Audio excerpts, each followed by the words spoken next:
నమస్తే. బలా media proudly presents. Basically బలా media స్థాపించి దాదాపు 4.5 సంవత్సరాలు అవుతుంది. ఈ 4.5 yearsలో ఇంతవరకు బలా మీడియా ప్రౌడ్లీ ప్రజెంట్స్ అని ఎప్పుడు చెప్పలేదు. బట్ ఈ పొద్దు నేను చాలా గర్వంగా, గౌరవంగా, హ్యాపీగా, ప్రౌడ్గా ఫీల్ అయి చెప్తున్న మాట ఇది. సో రీసెంట్గా ఎలక్షన్స్లో, ఆంధ్రప్రదేశ్ ఎలక్షన్స్ తర్వాత టీడీపీ గవర్నమెంట్ ఫామ్ అయిన తర్వాత ఇంతవరకు నేను ఎవరిని ఇంటర్వ్యూ చేయలేదు. చేస్తే నాకు నారా లోకేష్ గారు ఇంటర్వ్యూ చేద్దాం అనుకున్నాను. బికాస్ లోకేష్ అని నాకు ప్రామిస్ చేసినాడు, మంత్రి హోదాలో నీకు ఇంటర్వ్యూ ఇస్తారా అన్నాడు. సో అది దృష్టిలో పెట్టుకొని నేను ఇంటర్వ్యూ చేద్దామని చెప్పేసి ఒక 1 month, నిన్నటికి 1 month వెయిట్ చేయన్నాను. బట్ లోకేష్ అన్న కన్నా ఎక్కువ నాకు ఈ పరిస్థితిలో నాకు ఒక వ్యక్తి కనపడడం జరిగింది. సో బేసిక్లీ ఎవరైనా ఇంటర్వ్యూ అయిపోయినాక ఓట్ ఆఫ్ థ్యాంక్స్ చెప్తారు. బట్ నేను ఇంటర్వ్యూ ముందే నేను very very thanks to GS అన్న, ఇట్స్ గ్రారల్ శ్రీనివాస్ గౌడ్ గారు. జిఎస్ అన్న వల్ల నేను ఈ పొద్దు అతి తక్కువ వయసులోనే ఆంధ్రప్రదేశ్ రాష్ట్రానికి మంత్రి హోదాలో కూర్చున్న ఒక పవర్ఫుల్ వ్యక్తి. పవర్ఫుల్ అంటే బేసిక్గా పవర్ అనే మాట ఎట్లా అంటాం, మనము ఒక ఎలివేటెడ్ బ్యాక్గ్రౌండ్ ఉన్న వాళ్ళని మనం పవర్ఫుల్ అంటాం. ఎలాంటి బ్యాక్గ్రౌండ్ లేకుండా ఒక సామాన్య వ్యక్తి మంత్రి అయితే ఎలా ఉంటాడు. ఇంతవరకు ఎలక్ట్రో పాలిటిక్స్లో ఒక్కసారి కూడా కంటెస్ట్ చేయలేదు. అలాంటి వ్యక్తి first time MLA, first time minister, స్టేట్ని షేక్ చేస్తున్నాడు. సో బేసిక్లీ లోకేష్ అన్న తర్వాత చేద్దాం అనుకున్నాను. బట్ ప్రాబబ్లీ భగవంతుడు నన్ను ముందే చేయించే అవకాశం ఇచ్చిండు. And so let's introduce AP minister, కార్మిక శాఖ మంత్రి వాసంశెట్టి సుభాష్ గారు. అన్న నమస్తే. అన్న నేను ఇంత పెద్దగా ఇంట్రొడక్షన్ ఎప్పుడు ఇవ్వలేదు. నేను ఇంతవరకు ఇట్లా కూడా చెప్పలేదు. ఫస్ట్ టైం ఇలా చెప్తున్నాను. బలా media proudly presents the interview with AP minister Vasamsetti Subhash గారు. విజయవాడ అంటే మనకు గుర్తుకొచ్చేది కులాలకు అతీతంగా, మతాలకు అతీతంగా ఇష్టపడే వ్యక్తి వంగవీటి రంగ గారు. సో అలాగనే ఉమ్మడి తూర్పుగోదావరి జిల్లాలో వాసంశెట్టి సుభాష్ గారికి ఇంత ఫాలోయింగ్ రావడానికి కారణం ఏంటిది? కోనసీమ ఘటన అనుకోవచ్చానా? కోనసీమ ఘటన నేను అన్నగాని పూర్తిగా గత 15 years నుంచి ప్రజల్లోనే ఉన్నాం. ఈ సోషల్ మీడియా యాక్టివ్ అయిన తర్వాత ఈ యువతలో మార్పు ఉంది. ఏదో చెయ్యాలి, ఏదో సంఘటన జరిగినప్పుడు ఏదో చెయ్యాలి, కనీసం ఓ బాధితుడిని కాపాడటానికి 2,000 ఇవ్వాలి, 3,000 ఇవ్వాలని వాట్సాప్లో సాయాలు చేయటం మొదలుపెట్టారు. దాన్ని నేను క్యాచ్ చేసి చాలా వాట్సాప్ గ్రూపులు క్రియేట్ చేయటం, జనానికి సేవ చేయటం, ఈ జనాన్ని మోటివేట్ చేయటం, ఎట్ ద సేమ్ టైం ఏదైనా ఇష్యూ అయినప్పుడు దాని మీద ఫైట్ చేద్దామని ఒక ఫేస్బుక్లో పెట్టించడం, లేదా వాట్సాప్లో పెట్టించడం.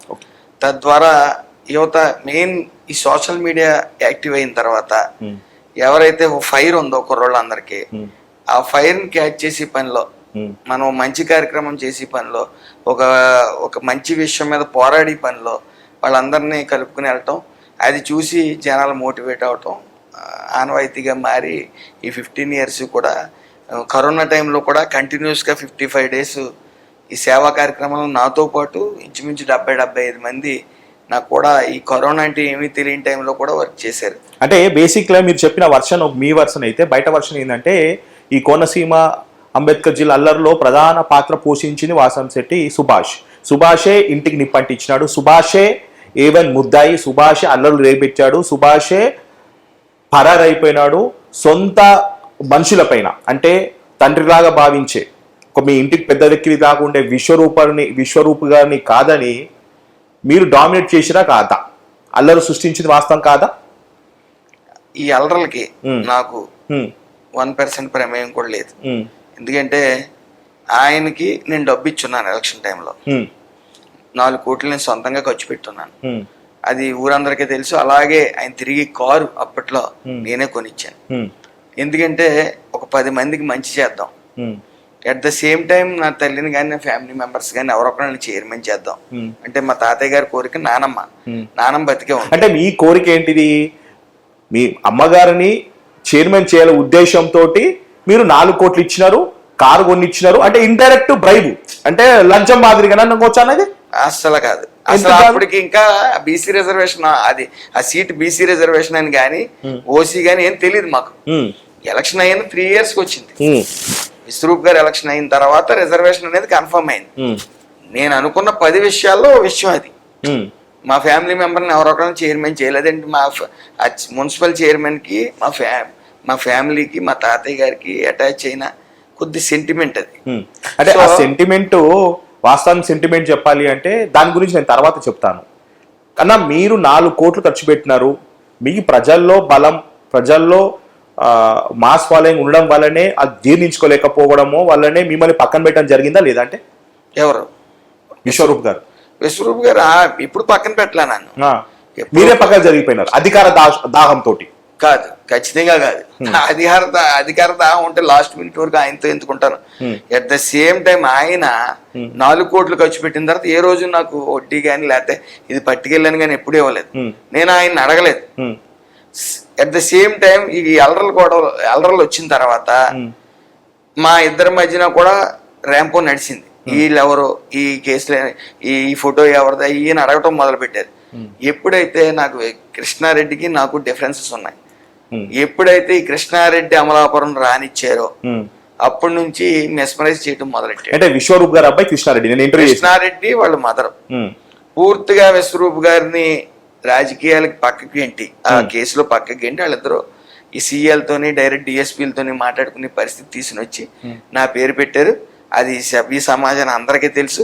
కేవలం నేను నాకు ఇచ్చిన డబ్బుని పక్కన పెట్టే విధంగా కేసు పెడితే కేసులోని ఇరుక్కుంటాడు. అట్ ద సేమ్ టైం ఏదైతే ఈ డబ్బులు కూడా ఇవ్వాల్సిన పరిస్థితి ఉండదనే చెప్పే ఈ కేసులు బనాయించడం. అన్న మీరు కేవలం విశ్వరూప్ గారి దగ్గర అవడం, ఎందుకంటే ఒక సందర్భంలో విశ్వరూప్ గారి ఇంట్లో ఒక పెద్ద కొడుకు మాదిరిగా మీరు ఉండడమే కృష్ణారెడ్డి గారికి, వాళ్ళ కొడుకుకి, వాళ్ళ భార్యకి కోపం వచ్చింది అంటుంటారా? కాదు, ఈ కృష్ణారెడ్డి అనే వ్యక్తి సడన్ గా ఎలక్షన్ లో కూడా తిరగలేదు. మీరు సరిగ్గా చూస్తే ఎలక్షన్స్ లో తిప్పలేదు వాళ్ళ తండ్రి. ఎందుకంటే అతను అగ్రెసివ్, రెండోది యాంటీ ఎలిమెంట్స్ ఎక్కువ మూవ్ చేస్తాడు. యాంటీ ఎలిమెంట్స్ అంటే కష్టపడిన వాళ్ళని ఎక్కువ పట్టించుకోవడం, కష్టపడకుండా ఇంకో పార్టీలో ఉన్న వాళ్ళని పక్కన పెట్టుకుంటా కూర్చో ఉంటాడు. అంటే వాస్తవానికి కష్టపడిన పార్టీకి సంబంధించిన వ్యక్తులను కాకుండా వేరే పార్టీకి వ్యక్తులు కూడా వాళ్ళని ఎంకరేజ్ చేస్తూ ఉంటాడు. ఈ కలెక్షన్ ఏజెంట్ల కింద కూడా వాళ్ళని ఉపయోగిస్తూ ఉంటాడు. సో అతనికి పాలిటిక్స్ అనేవి సూట్ అవ్వవు. ఇంకో వ్యక్తి వాళ్ళ ఫ్యామిలీ నుంచి తీసుకురావాలని శ్రీకాంత్ అనే వ్యక్తిని తీసుకుని వచ్చి అతని బర్త్డేని గ్రాండ్గా సెలబ్రేట్ చేసి అతని నియోజకవర్గంలో ఒక నాయకుడిగా ఎస్టాబ్లిష్ చేసి తండ్రి తర్వాత విశ్వరూప్ గారి తర్వాత శ్రీకాంత్ అని చూపించడానికి చేసే ప్రయత్నంలో కృష్ణారెడ్డికి నాకు ఎక్కువ డిఫరెన్స్ వచ్చింది. మీరు శ్రీకాంత్ గారు వెంబడి ఉండేనా? శ్రీకాంత్ గారు నాతో ఉండేవారు. ఆయన వెంబడే ఉండేవాడు కాదు, కానీ నాతో పాటు ఉండేవాడు. అక్కడ డిఫరెన్సెస్ వచ్చినాయి. ఆ డిఫరెన్సెస్ లో తల్లికి కూడా కృష్ణారెడ్డినే ప్రోత్సహించడం, ఈ తండ్రి కూడా వాళ్ళిద్దరికి లోబడిపోవడం, ఇతను ఒకడే అయిపోవడం, మొత్తం సభ్య సమాజం ప్రెస్ అన్ని చూశారు కూడా. సో అల్టిమేట్ గా కృష్ణారెడ్డి ఏంటంటే నేను ఎమ్మెల్యే అవ్వాలి, నేనే మొత్తం వ్యవస్థను నడపాలి కుటుంబం తరపున అనే ఒక అత్యుత్సాహం. ఇతను చదువుకున్న వ్యక్తి శ్రీకాంత్, ఒక అవగాహన ఉన్న వ్యక్తి. ఎలక్షన్ లో కూడా విశ్వరూప్ గారి తరపున ఎక్కువ తిరిగిన వ్యక్తి ఆయనే. అన్న ఇప్పుడు వాసంశెట్టి సుభాష్ విశ్వరూప్ గారి కుటుంబంలో, మంత్రి గారి కుటుంబంలో ఉంటూ వాళ్ళ కుటుంబాల్లో విభేదాలు సృష్టించింది మీరు కాదన్నా? ఎందుకు సృష్టించాం? నాయకత్వం సరిగ్గా లేనప్పుడు సరైన నాయకుడిని మనం తెచ్చుకుని పెట్టుకోవాలి. మనం నాయకుడిని సరిగ్గా లేకపోతే, ఆ నాయకుడు సరిగ్గా లేనప్పుడు మన సెకండ్ క్యాడర్లో ఉన్న నాయకుడు మొత్తం అపనింద పాలవుతాడు. ఎందుకంటే చాలా మంది చేత ఓట్లు వేయిస్తూ డబ్బు ఖర్చు పెట్టిన పరిస్థితి మాది. సో అక్కడ నాయకుడు సరిగ్గా లేకపోతే మనల్ని నువ్వే పని చేయలేకపోతున్నావు అని మమ్మల్ని తిడతా ఉంటారు. ఆయన దగ్గరికి వెళ్ళేటప్పటికేమో 2 రోజులు 3 రోజులు. ఎప్పుడు విశ్వరూప్ గారు డ్రాబ్యాక్ మెయిన్ కారణం ఏంటంటే ఇంత ఓటమికి ఏ విషయం ఉన్న పలంగా సెటిల్ చేయడు. రేపు ఎల్లుండ్రా అని తిప్పుతా ఉంటాడు. అదే కొద్ది ఫైనాన్షియల్ గా స్టిఫ్ గా ఉన్న వాళ్ళు ఎవరైనా వస్తే సెకండ్స్ మీద గదిలోకి తీసుకెళ్లి మాట్లాడి సెటిల్మెంట్ చేసి ఇవన్నీ చూసిన వ్యక్తిని. ఇంచుమించు నేను 6 years ఆయనతో ట్రావెల్ చేసిన వ్యక్తిని. అన్న మీకు సరే ఆ కుటుంబం గురించి పక్కన పెట్టిన తర్వాత మీకు ఎలక్ట్రో పాలిటిక్స్ మీద అవగాహన లేదు, అంటే కంటెస్ట్ చేయలేదు. బట్ మీరు దగ్గరుండి లాస్ట్ టైం విశ్వరూప్ గారి విజయంలో మీ పాత్ర కూడా ఉంది.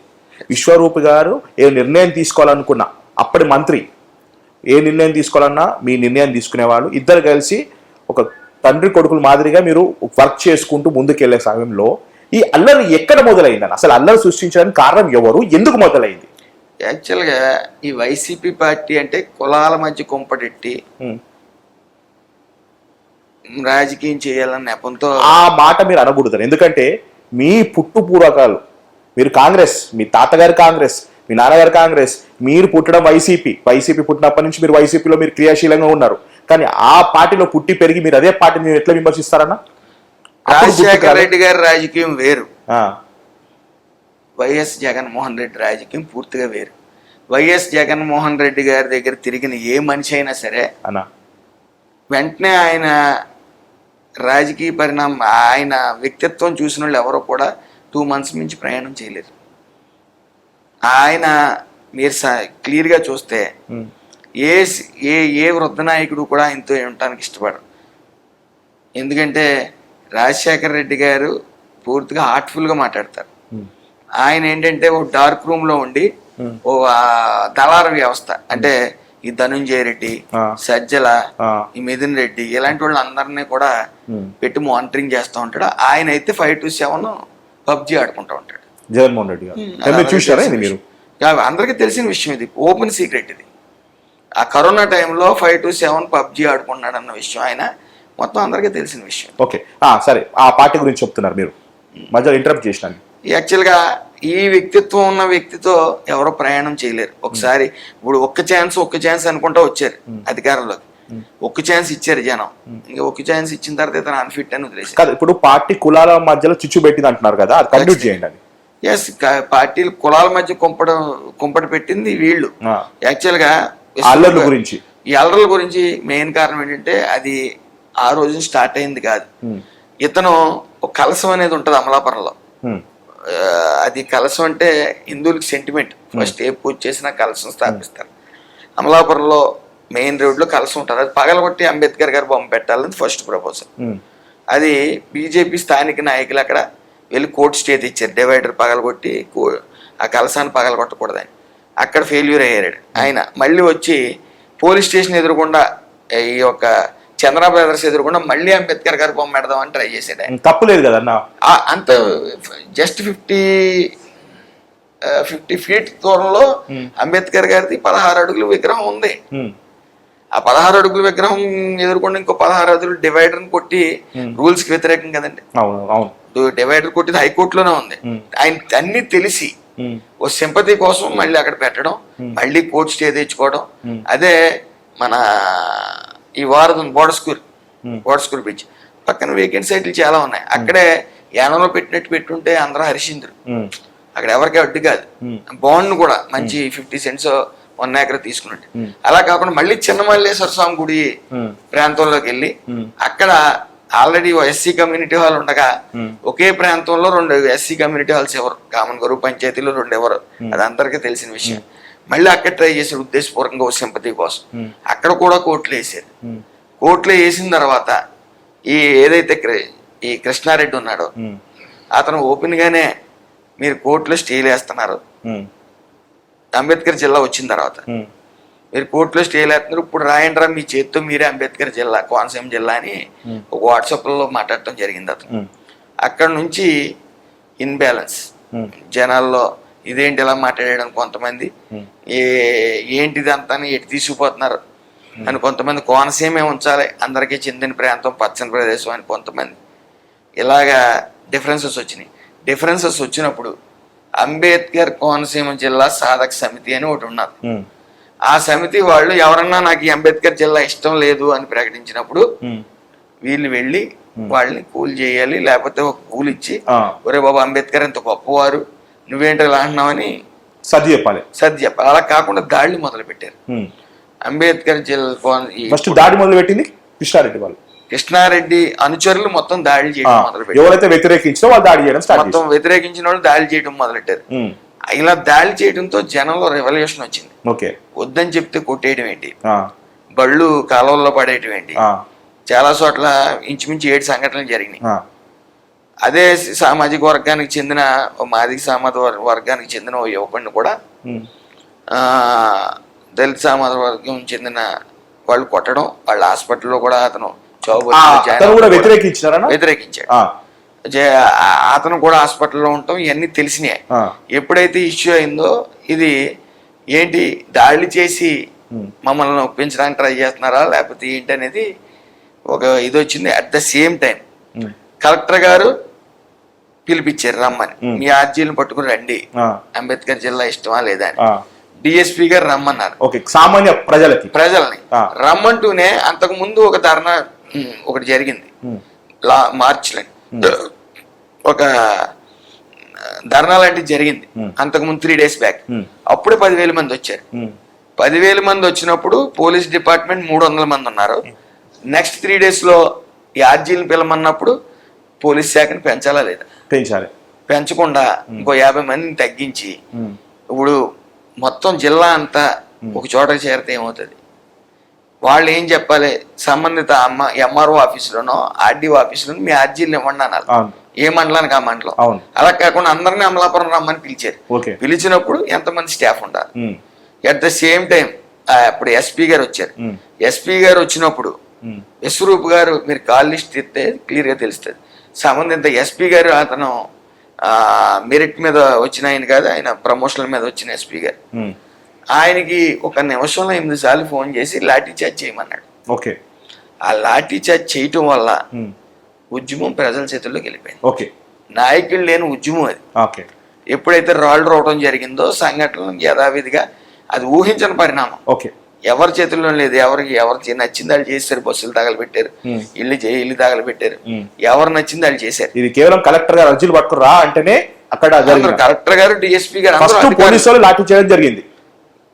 ఖచ్చితంగా వీళ్ళందరూ కూడా కలెక్టరేట్కి వెళ్దాం అనుకున్నప్పుడు వీళ్ళు అగ్రెసివ్ గా వెళ్తున్నారు కాబట్టి వీళ్ళని అడ్డుకునే ప్రయత్నం చేశారు. అడ్డుకునే ప్రయత్నంలో ఎందుకు ఇంకా అడ్డుకున్నారు? లాఠీ చార్జ్ చేయమని విశ్వరూప్ గారు ఆదేశాల మేరకు లాఠీ చార్జ్ చేశారు. సో ఆ దాంట్లో ఇల్లు తగలబెట్టడం అనేది ఎంతవరకు న్యాయం అంటారు? తప్పు. అన్నం తినేవాడు విశ్వరూప్ గారి భార్య మీద తగలబెట్టాలనే ఆలోచన ఎందుకు వచ్చింది? అసలు అది ఉద్యమం ప్రజల చేతిలోకి పోయింది. ఇంకెవడు నచ్చింది అది చేశాడు. దానికి నాయకుడు లేడు. నాయకుడు లేని ఉద్యమం అది. అట్ ద సేమ్ టైం నిజంగా నాయకుడే ఉండుంటే ఆ పెట్రోల్ వేసి తగలబెట్టిన ఇష్యూలు కానీ ఇంకోటి కానీ ఏదో పెట్రోల్ బంకుల్లోంచి తేవాలి. అంతే కదండి. పెట్రోల్ బంక్ సీసీ కెమెరాలను లేవు. ఉంటే ఈ పాటికి డిస్ప్లే అయిపోతుంది. అది అక్కడ పెట్టిన బళ్ళలోంచి తీయటం, కవర్లోంచి కానీ పక్కన తగిన వాటర్ బాటిల్స్ లోంచి కానీ తీసి చేయటం అనుకోని సంఘటనలు వాళ్ళు తీసి వ్యవహారం చేశారు. అందులో అల్లరి అయితే ఆయన ఏ ఉద్యమైనా మనం ప్రశాంతమైన వాతావరణంలో రోడ్ల మీద కూర్చొని ధర్నా చేయడం ఏది చేయాలి తప్ప ఇల్లులు అంటించడం అనేది అన్నం తిని చేసే పని కాదు. అల్లర్లకు సంబంధం లేని వాసంశెట్టి సుభాష్ గారు ప్రస్తుతం మంత్రి గారి మీద ఎందుకు ఆరోపణ వచ్చింది? ఇప్పుడేమో నాయకులు లేని ఉద్యమం అన్నారు, కానీ ఆ నాయకత్వం వహించిందే మా ఇంట్లో ఉన్న వ్యక్తి, మా ఇంటి మనిషి వాసంశెట్టి సుభాష్ అని చెప్పేసి తండ్రి కొడుకులు స్టేట్మెంట్ ఇవ్వడం, మీ మీద కేసులు వేయడం. అసలు ఇదే వ్యక్తులు, ఇదే పార్టీ, అదే విశ్వరూపు వచ్చి మా ఈ అల్లరి కేసులన్నీ ఓ పూటకం, పోలీసు వాళ్ళు అసమర్థత, పోలీసుల వైఫల్యం వల్లే అమాయకులు మొత్తం ఇరిక్కిపోయారు కాబట్టి కేసులు లిఫ్ట్ చేసేస్తున్నాం అన్నారా లేదా? అన్నారు కదా. అంటే వాళ్ళ ప్రభుత్వం తప్పిదాన్ని వాళ్ళు ఒప్పుకున్నారు. ఎప్పుడు ఒప్పుకున్నారు? 100 రోజులు అమాయకుల్ని జైల్లో పెట్టిన తర్వాత, 100 రోజులు కర్మ కుటుంబాలు అనుభవించిన తర్వాత, 100 రోజులు 20 రోజులు ఎలా కొట్టారంటే అరికాల నుంచి రక్తం వచ్చి ఇలా కూడా కొట్టారు చాలా మంది.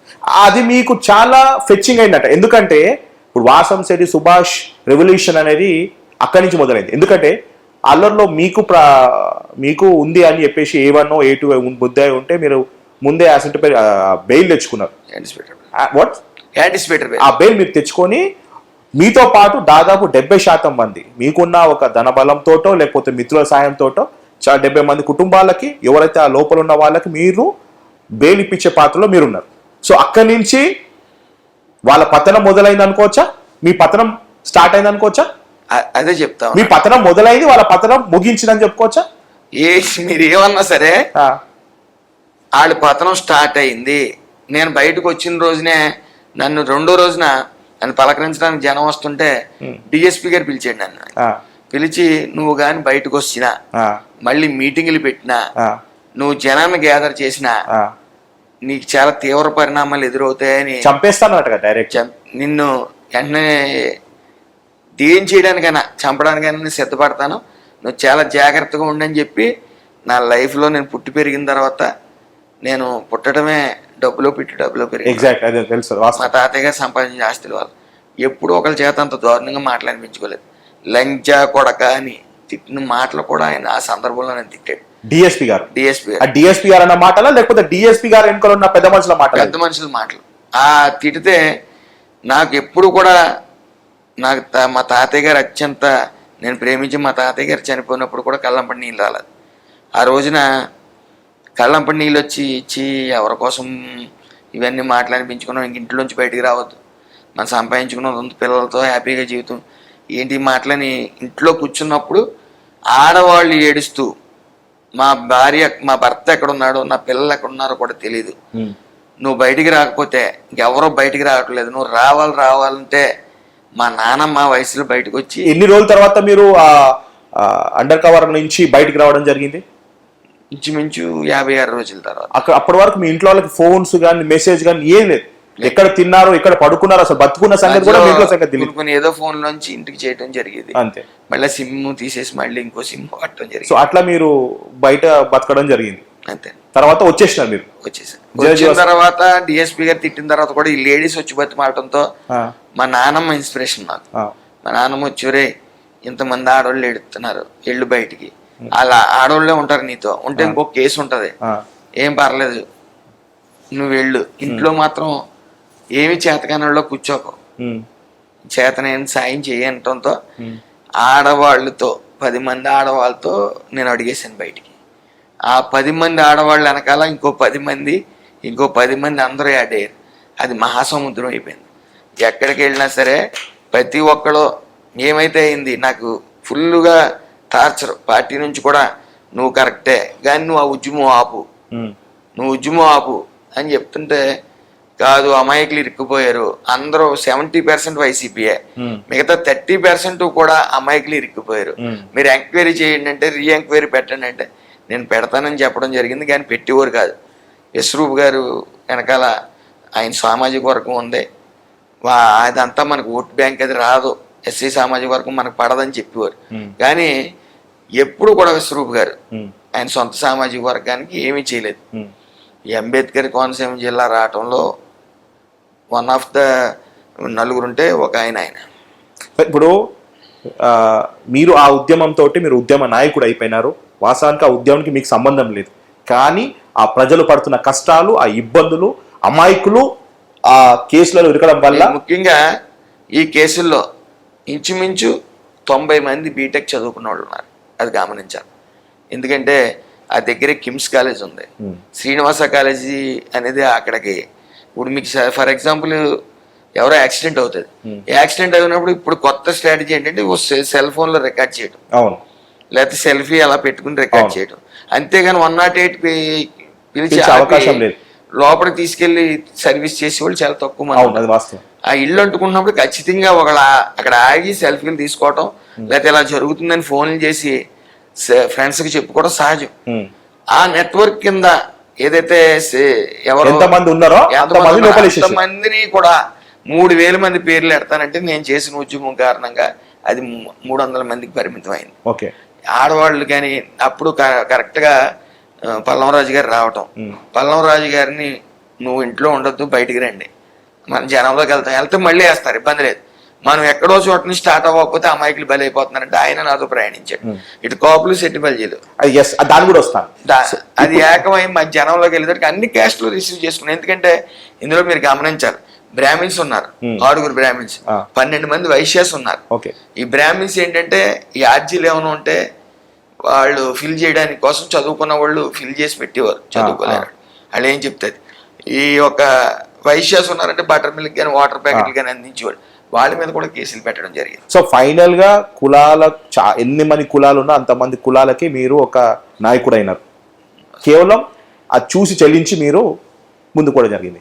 ఈ కనెక్ట్ విషయంలో మీకు అత్యంత సన్నిహితుడైన జీపీఆర్ గారు ఏ విధంగా, ఎందుకంటే ఇక్కడ బేసిక్లీ ఆంధ్ర, పశ్చిమ ఆంధ్ర, తూర్పాంధ్ర చూసుకుంటే క్యాస్ట్ ఈక్వేషన్ చాలా ఉంటుంది. ఇది శెట్టి బలిజ క్యాస్ట్. నేను ఈ క్యాస్ట్ గురించి ఎందుకు మాట్లాడుతూ చెప్తున్నా. ఒక శెట్టి బలిజ కాస్ట్ ని సంబంధించిన వ్యక్తికి మీరు కాపు కమ్మ ఎవరు వాస్తవం మాట్లాడితే ఎవరు దగ్గర తీయరు. ఏ కులానికి ఆ కులం వాళ్ళే ప్రోత్సహిస్తుంటారు. కానీ వాసంశెట్టి సుభాష్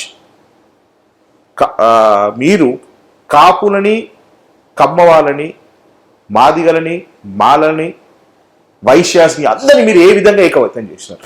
ఎట్లా యూనిటీగా చేసినారు? దీంట్లో నేను చేయటం కాదండి, యాక్చువల్గా అన్ని కులాలని కలిపి కేసులు ఇరికించారు. దాన్ని మీరు లీడ్ తీసుకున్నారు. అది లీడ్ తీసుకున్నప్పుడు ఎవరికాళ్ళకి కడుపు రగిలిపోయింది. ఎందుకంటే మీరు ఒక్క విషయం అబ్జర్వ్ చేయండి. ఎందుకంటే ఒక ఊళ్ళో అవేర్నెస్ ఎలా వచ్చిందంటే, ఓ వ్యక్తి వెళ్ళిపోయినప్పుడు ఆడ అమాయకుడు, ఆయన అనవసరంగా వేసేసారు అని ఆ ఊర్లో అవేర్నెస్ వచ్చి ఏంటి రాక్షస పాలన ఇలా వేసేస్తారా అంటే, ఆ టైంలో జీప్ తిరుగుతుంటే అందరూ లేచి ఉలుక్కు పడిపోయి భయపడిపోయి మంచం మూలన కూర్చుని, నా కుటుంబంతో సైతం మంచం మీద కూర్చుని, అంబులెన్స్ వెళ్తున్నా సరే మంచం మీద లేచి కూర్చుని భయభ్రాంతులు 100-110 రోజులు. ఎన్ని కుటుంబాలంటే అక్కడ చూడటానికి వెళ్ళిన వాళ్ళు కూడా మా పేరు ఉందంటే మా పేరు ఉందని వాళ్ళకి పేర్లు రిలీవ్ చేయకపోవటం వల్ల ఇంచుమించు ఊరు వల్లకాడైపోయింది. సార్ లాస్ట్ మినిట్లో మీ మీద కేసులు తీసేస్తాము, మీరు లాస్ట్ మినిట్లో అంటే మొన్నటి ఎలక్షన్స్ ముందు మీ మీద కేసులు తీసేస్తాం మీకు అన్నప్పుడు, మీకు మంత్రి ఎమ్మెల్సీ ఇస్తా అన్నప్పుడు మీరు సరే అని చెప్పేసి కేసులు తీపించుకున్నారు కదా, తప్పు కదా అది? అంటే మీరు ఒక మాట ఇచ్చి మాట తప్పుడు, అంటే మీ మీద కేసులు తీపించుకొని సరే అని మళ్ళీ మీరు ఎందుకు పార్టీ మారడం జరిగింది లాస్ట్ మినిట్లో? నేను ఖచ్చితంగా ఇదే ప్రెస్ సాక్షిగా నేను కేసులు ఎత్తేస్తే ఈ పార్టీలో ఉంటాను, వైఎస్ఆర్సీపీ పార్టీలో ప్రకటించడం జరిగింది. కెమెరాల ముందు మీరు చెప్తున్నారు. 100% జరిగింది. జరిగినప్పుడు కేసులు ఎత్తేసారు. పార్టీ మారినారు. ఎత్తేసినప్పుడు నేను మీ పూర్తిగానండి, ఎత్తేసిన వెంటనే కేసులు ఎత్తిన వెంటనే పాలాభిషేకాలు చేయడం జరిగింది జగన్మోహన్ రెడ్డికి. ఆయన పొగట్టాలు జరిగిన అన్నీ అయినాయి. కానీ వైసీపీ రాజకీయం అక్కడే చిక్కుముడి ఒకటి ఉంటుంది, ఒక చిక్కుముడి వేస్తుంది కరెక్ట్గా. అదే టైంలో విశ్వరూప్ గారిని పైకి రప్పించుకుని నీ సొంత సామాజిక వర్గంలో 2-3 ఎన్నుకుని ప్రైవేట్ కేసు ఆడే అది ఓకే చేసేలాగా మేము చూస్తాం. ఏమడిగినా మళ్ళీ ఒకసారి చెప్పండి. ఒక కేసు పాడే ఇది ఎత్తేయటం కరెక్ట్ కాదు అని ఒక పిటిషన్ పాడేయమని చెప్పి విశ్వరూప్ గారిని కేకేసి పార్టీ అధిష్టానం మళ్ళీ కేసు వేయమని చెప్పిందా? మళ్ళీ కేసు వేసిన తర్వాత కేసులు ఎత్తేయటం ఆగింది. ఇప్పుడు అందరికీ తెలిసింది ఏంటంటే కేసులు ఎత్తేసారు అనుకుంటున్నారు, ఇది ఇంకా కేసులు ఎత్తలేదు. ఇంకా ఉన్నాయి మీ మీద కేసులు? అందరి మీద ఉన్నాయి, ఇంకా అందరి మీద ఉన్నాయి. ఇప్పుడు మంత్రి గారి మీద కూడా కేసులు ఉన్నాయి కేసులు ఉన్నాయి. అది మరి నేను ఇచ్చిన బయట కనబడింది మాత్రం కేసులు తీపించుకున్నాడు అనేది ఒకటి వచ్చింది. అందరికీ తీసేసాం. నాకు అప్పుడు కేకేసి కూర్చోబెట్టి ఒక 10-20 మంది మీద పేర్లు ఉంచుదాం, మిగతా అన్ని తీసేద్దాం, ఆ 20 పేర్లు ఏమిస్తావు నువ్వేని అడిగారు. మిథున్ అడిగారు 20 పేర్లు నేను ఎలా ఇస్తానండి, ఏ తల్లి ఒప్పుకుంటది?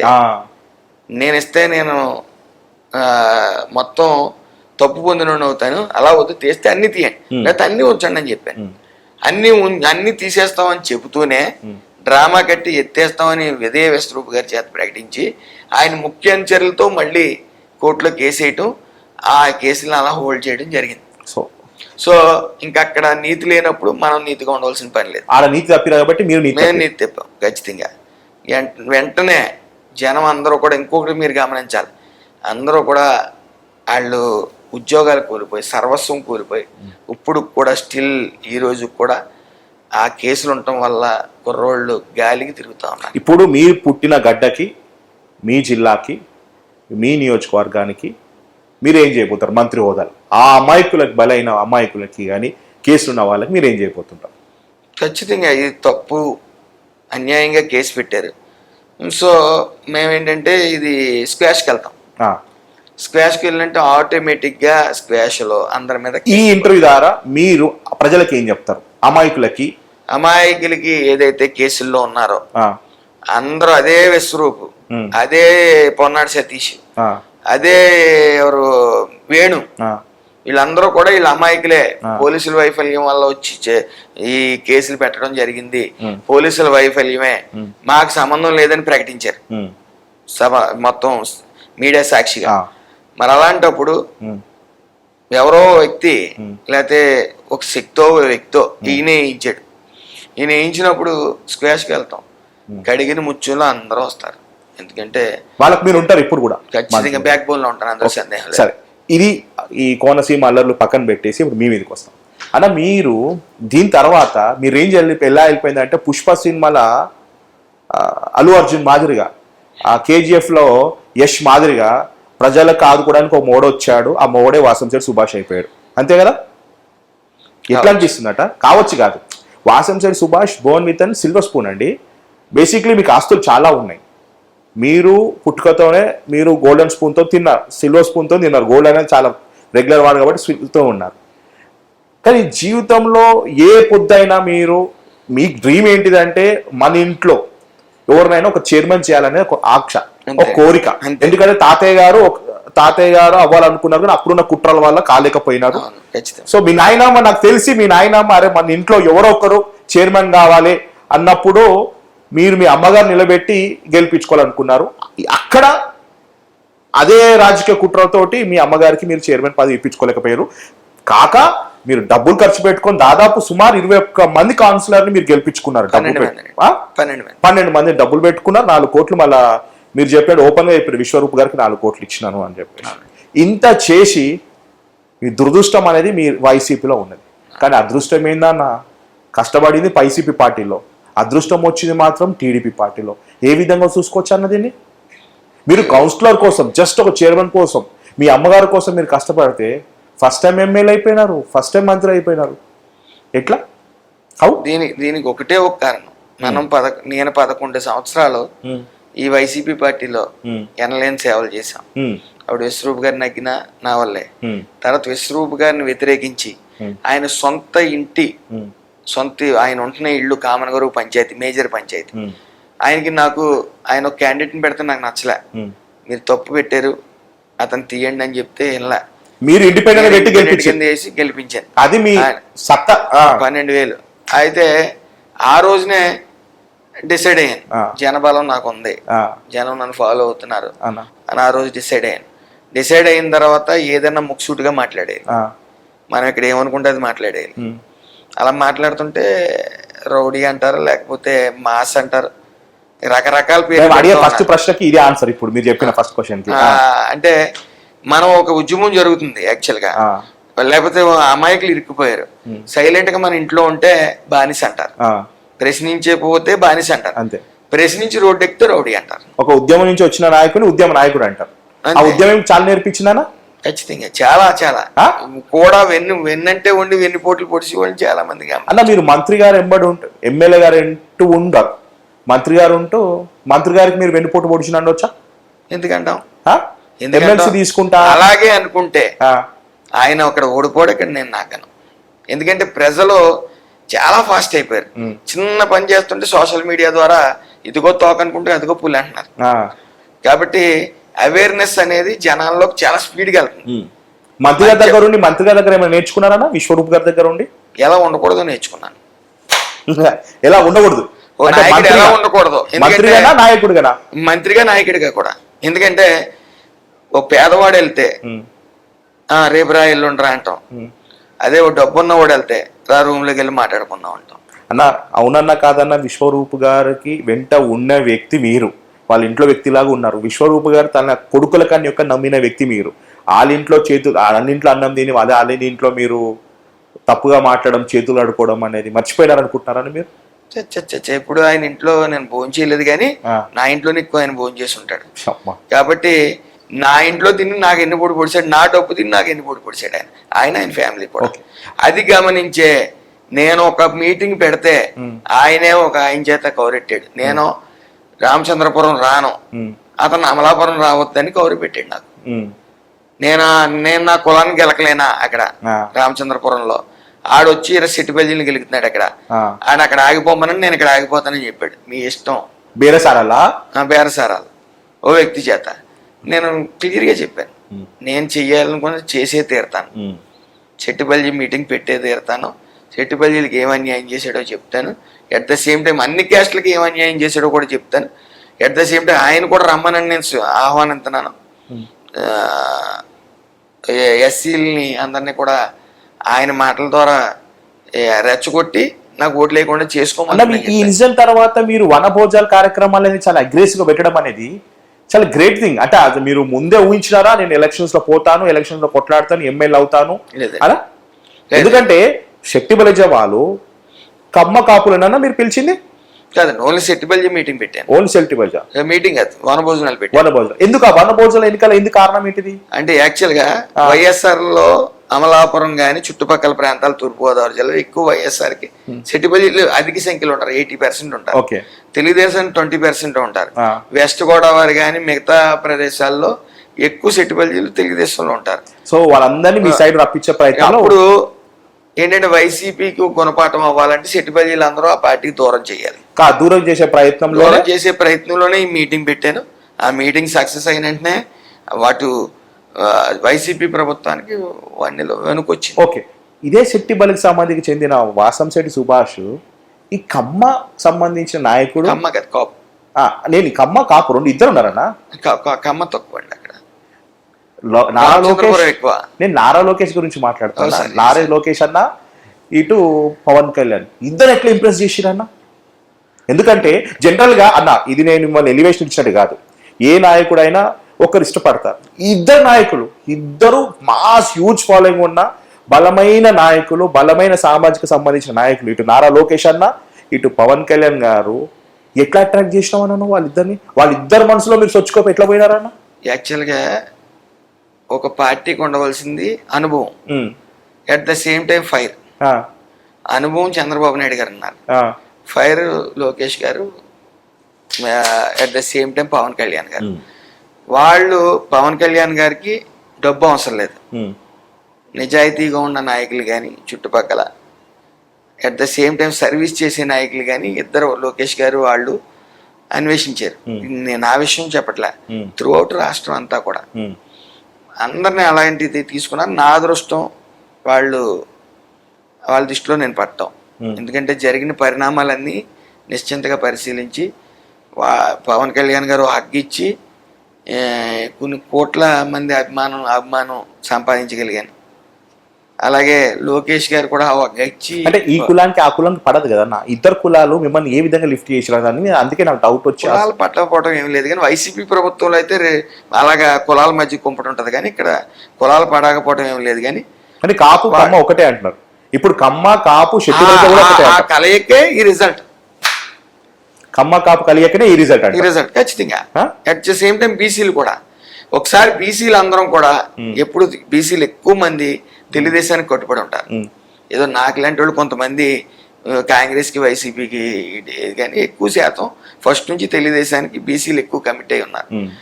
అది ఒక్క ఛాన్స్ అనేటప్పటికీ అందరూ కూడా ఏదో చేస్తాడో ఓడబొడుస్తాడు అని ఈయనకి బీసీలు అందరూ కూడా ఒకసారి ఒక్క ఛాన్స్ అన్నట్టు ఓటేశారు. వేసిన తర్వాత అది ఎంత పెద్ద తప్పిదం అన్న. బీసీలు కాకుండా చాలా మంది మీరు చూడండి, ఇవి పెట్టాడు ఏంటి మన కార్పొరేషన్లు. అవును, అన్ని జైన్ కార్పొరేషన్, సెట్టిబల్జీ కార్పొరేషన్, అన్ని కార్పొరేషన్ పెట్టి జనాన్ని నిర్భోగులను చేశాడు. ఎందుకంటే బీసీలని విడదీసి బీసీ కార్పొరేషన్ అని ఉండేది, దాన్ని రకరకాలు చేశారు. 140 విడదీసి అందులో ఉన్న ఫండ్ ఏదైతే 1000 కోట్లు ఉందో అది డైవర్ట్ చేశాడు. ఆ నవరత్నాలు అనే ఆయన మానసిక పుత్రికి డైవర్ట్ చేసి మొత్తం అన్నిటిలో జీరో బ్యాలెన్స్. ఏం లేదు, నిరుద్యోగులు ఏంటంటే కులాల నిరుద్యోగులను అందరినీ కార్పొరేషన్ చైర్మన్లు అవి చేసి అలాగా వాళ్ళకి జీతాలు ఇచ్చాడు తప్ప జనాలకి లబ్ధి చేయలేదు. ఓకే అన్న, మీరు కష్టపడింది కాంగ్రెస్లో వైసీపీలో, ఫలితం మాత్రము ఎంజాయ్ చేస్తుంది మాత్రం టీడీపీలో. ఏ విధంగా చూసుకోవచ్చు? ఎందుకంటే మీ తాత కాంగ్రెస్, మీ ఫ్యామిలీ కాంగ్రెస్, మీరు వైసీపీ, మీ బ్లడ్ అంతా కాంగ్రెస్ వైసీపీ. కానీ కష్టపడిన ఆ పార్టీలో వైఎస్ఆర్సీపీలో లాస్ట్ 3 నెలల ముందట పార్టీ మారి ఇక్కడ మీరు ఎమ్మెల్యే అవ్వడం, మంత్రి అవ్వడం అనేది ఏ విధంగా చూసుకోవచ్చు? అది సామాన్యులో టీడీపీ వాళ్ళు కూడా ఆలోచన ఉంటుంది కదన్నా ఖచ్చితంగా. అరే ఏంద్ర మొన్నటి వరకు ఆ పార్టీ ఉండి ఈ పార్టీకి వచ్చి ఎమ్మెల్యే మంత్రి అవ్వడం అంటే ఎవరికైనా డైజెస్ట్ అవుతుంది అన్న? ఖచ్చితంగా. చెప్పండి. దానికి మెయిన్ ఏంటంటే ఈ మా కులంలో తీసుకున్నాం రెడ్డి సుబ్రహ్మణ్యం గారు, పిల్లి బోస్ గారు, ఇలా కొంత జనరేషన్ ఉంది. చిట్టబ్బాయి గారు కానీ ఆ జనరేషన్ తర్వాత ఇంకో నాయకుడు అనేవాళ్ళు ఎవరు రాలా. రాకపోయేటప్పటికి నేను మాత్రం సోషల్ సర్వీస్లోనే వెళ్ళాను ఫస్ట్ నుంచి. నాకు రాజకీయాల మీద పిచ్చి లేదు. ఉండుంటే మధ్యలో డబ్బు ఇచ్చో ఇంకోటి ఇచ్చో నేను ఏ స్టేట్ కార్పొరేషన్ అదే ఇప్పుడు విశ్వరూప్ గారు బండి ఇప్పించినట్టు 4 కోట్లు ఇచ్చినట్టు అదేదో ఇక్కడ ఇచ్చి నాకు ఏదో పదవి తెచ్చుకోవచ్చు. అవును, జనంలో ఫేమ్ ఉంది కాబట్టి. అయితే నేను ఎప్పుడు పాలిటిక్స్ని జస్ట్ చైర్మన్ చేస్తే సరిపోద్ది. ఎక్కువ పాలిటిక్స్ గురించి ఆలోచిస్తే స్వార్థం పెరిగిపోయి లేకపోతే మైండ్ అంతా పాలిటిక్స్ మీద పోద్ది.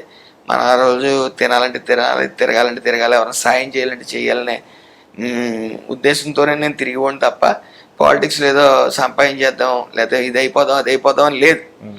ఎట్ ద సేమ్ డే 11 ఏళ్ళు సర్వీస్ చేసిన తర్వాత ఈ పార్టీగా మనం కష్టపడ్డది, మనం నమ్ముకున్న వాళ్ళు ఎంతమంది లోపల వేసారు, కనీసం ఏ న్యాయం చేయలేదు. న్యాయం చేయకపోగా కేసులు అందించారు ఎక్కువ కష్టపడ్డ వాళ్ళకి అని ఓ విరక్తి. ఏదైనా సరే వైసీపీని కొట్టాలి, దాంతో మీరు పార్టీ మారడం జరిగింది. మా లక్ష్యం వైసీపీని కొట్టాలనుకున్నప్పుడు at the same time Lokesh garu పాదయాత్రకు రావటం, ఆయన దృష్టిలో నేను పట్టడం, అట్ ద సేమ్ టైం నేను కూడా ఆయన ఎత్తుక్కుంటూ ఇటు పవన్ కళ్యాణ్ గారి దగ్గరికి వెళ్ళాను, ఇటు లోకేష్ గారి దగ్గరికి వెళ్ళాను. లోకేష్ గారు నన్ను సాదరంగా స్వాగతించడం, సరే నువ్వు కష్టపడు, పార్టీలో జాయిన్ అవ్వు, నీ యూత్గా నేను ముందుకు తీసుకెళ్తానన్నారు. కానీ ఇంతకు ముందుకు తీసుకుని వస్తారని మాత్రం అనుకోలేదు. ఒకటి మాత్రం నాకు ఈరోజు నేను నగ్గటానికి, నాకు ఈ కాపు సామాజిక వర్గంలో బలంగా అభిమానులు పెరగడానికి పవన్ కళ్యాణ్ గారు ఇచ్చిన ఒక హక్కు. అలాగే లోకేష్ గారు నన్ను చేరదీసి మరి ఈ రోజున ఎమ్మెల్యే ఇవ్వటం, ఒక సామాన్య వ్యక్తికి ఎమ్మెల్యే ఇవ్వడం, దట్టు మంత్రి చేయడం, అది కేవలం జనసేన టీడీపీ కలియక మాత్రమే చెందుతుంది. ఉదాహరణకి ఎగ్జాంపుల్ నా ముందు కూర్చున్న వాసంతి సుభాష్ అన్న చెప్పలేకపోతున్నాడు. Moreover this is the first exclusive interview because అన్న ఎప్పుడు తెర ముందు కన్నా తెర వెనుక ఎక్కువ ఉంటాడు, తెర వెనుకనే చూపిస్తాడు. ఆయన మాటలు కాదు చేతలు ఉంటాయి. ఇదే కరోనా సమయంలో ఎంతో మంది వ్యక్తులకి ధైర్యంగా అండగా ఉన్న వ్యక్తి. విశ్వరూప్ గారు నమ్ముకున్నారు, కానీ అదే విశ్వరూప్ గారు ఏం చేశారు మీ అందరికి తెలుసు. బట్ తన సామాజిక వర్గమే కాకుండా అన్ని సామాజిక వర్గాలు కష్టాలు ఉన్న టైంలో తను ముందుకొచ్చి దేనికంటే అనుకున్నాడు. చివరి నిమిషంలో మీ నానమ్మ గారు సీరియస్ సిచ్యువేషన్లో ఉంది, చనిపోతారు, ఎందుకంటే 2 క్యాన్సర్లు బాడీలో ఉన్నాయి, చనిపోతుంది, ఆఖరి చూపుకు రా అన్న కూడా మీరు ఆలోచించి వస్తే నేను అరెస్ట్ అయిపోతా, ఉద్యమం అనేది ఆగిపోతుంది అనే టైంలో కూడా మీరు రావడము, ఉద్యమాన్ని మరం ముందుకు తీసుకోవడము, పబ్లిక్ అందరూ ఏకమైతే చేయడంలో మీరు సెల్యూట్ అన్న. మీరు చెప్పాల్సింది నేను చెప్పినాను అన్న. అండ్ మోర్ ఎవర్ అన్న, ఇప్పుడు మొన్నటి ఎలక్షన్స్లో వేవ్ అంటే అనుకోవచ్చు అన్న, కానీ ఈ వేవ్లో పిల్లి సుభాష్ గారు కొడుకు పిల్లి సూర్యప్రకాష్ గారు ఒక రాజకీయ ఉద్దండులు వాళ్ళు. మీకు రామచంద్రపురంకి వేరే కాన్సెన్స్, మీరు కొత్త. వాస్తవం చెప్పాలంటే రెడ్డి సుబ్రహ్మణ్యం గారు టీడీపీ పార్టీ ఇన్ఛార్జ్, తను కూడా మీకు వర్క్ చేయలేదు, ఓపెన్గా చెప్పాలి. పని చేయకపోయినా కూడా ఆ నియోజకవర్గంలో ఇంతవరకు చరిత్రలో 25,000 పైచేలుగు రాని ఓట్లు మీకు వచ్చి భారీ మేరతో ఎలా గెలిచింది? ఒకటే మనం చెప్పాలి, ఆ రోజు మెయిన్ పార్టీ వేవ్. ఎందుకంటే చంద్రబాబు నాయుడు గారిని, వైసీపీ ప్రభుత్వం చంద్రబాబు నాయుడు గారిని, లోకేష్ గారిని కానీ ఇతర కేసులు ఇరికించడమే కాక తెలియదు, ఓన్లీ పోలీస్ వ్యవస్థతోనే రాజకీయాన్ని నడిపారు. అది ప్రజలు చేదరించుకున్నారు. ఆ సమయంలో అన్న చిన్న డౌట్, అక్కడ మీరు నిలబడినా గెలిచేవాళ్ళు, నేను నిలబడి గెలిచేవాళ్ళనా? ఎవరైనా గెలుస్తారు. ఒప్పుకోవడం చాలా గ్రేట్ అన్న. నేను నిలబడి గెలిచేవాళ్ళనా? ఎవరన్నా 11 సీట్లకు పడిపోయారంటే ఒక చెప్పుని పెడితే నవ్వుతారు. ఒక చెప్పుని చంద్రబాబు నాయుడు గారు, పవన్ కళ్యాణ్ గారు, లోకేష్ గారు కలయికలో ఒక చెప్పుని పెడితే అక్కడ చెప్పు నవ్వుతుంది. ఆ పరిస్థితి. ఎందుకంటే ఈ గెలుపు మీరు ఏం మిస్ అయిపోయారు అనేది ప్రజలు 5 ఏళ్ళలో గ్రహించారు. కాదు, ఇప్పుడు ఉద్దండుణ్ణి, ఒక మంచి చేసే వ్యక్తిని, ఓ అనుభవం ఉన్న వ్యక్తిని ఎలా అయితే ఇబ్బంది పెట్టారు, అసెంబ్లీలో ఎలా అవమానించారు, అలాగే లేనిపోని కేసులు ఎలా బనాయించారు, ఇవన్నీ కూడా ప్రజలు మనసుకు తీసుకున్నారు. నిజంగా ఒక్కొక్క కాన్స్టిట్యున్సీలో 4,000 3,000 ఇచ్చారు. ఆ డబ్బు పనిచేయలేదు. ప్రేమాభిమానాలు. మీరు ఎంత ఖర్చు పెట్టినారన్న ఓపెన్ చెప్పండి. ఖర్చు పెట్టడం అంటే హోటల్కి అయితే మినిమం అయితే ఇవ్వాలి. వైసీపీ వాళ్ళు అంత ఖర్చు పెట్టలే. అబ్బా ఏం సమాధానం చెప్పారు. వైసీపీ అంతా అంటే ధరం మీ దగ్గర లేదు కదన్నా. లేదు, పేదవాళ్ళు. వైసీపీ వాళ్ళు ఇసుక మాఫియా, మందు మాఫియా, ఇంకా అదేంటి యాష్,